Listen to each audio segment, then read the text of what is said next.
Sa ibang balita, tinik ngayon ng Malacanang ang katapatan ng Administrasyong Aquino na isulang ang kapayapaan sa pagitan ng pamahalaan at mga rebeldeng komunista. Reaksyon ito ng palasyo sa desisyon ng CPP-NPA-NDF na tapusin ngayong araw na ito ang ceasefire declaration sa halip na sa Enero 15. Ayon sa Communist Party, bigo mano ang gobyernong tuparin ang tigil.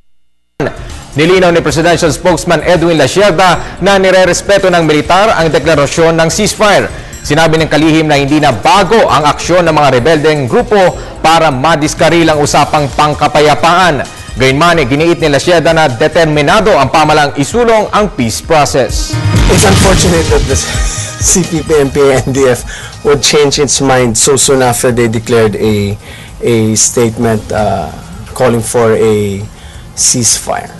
We know that ceasefire would be good for the rebels because it is an opportunity for the CPP and the NPA-NDF rebels to come down from the mountains and to be with their family. That is expected from somebody who cannot blame themselves, and they know that a ceasefire of that effect would be detrimental to them.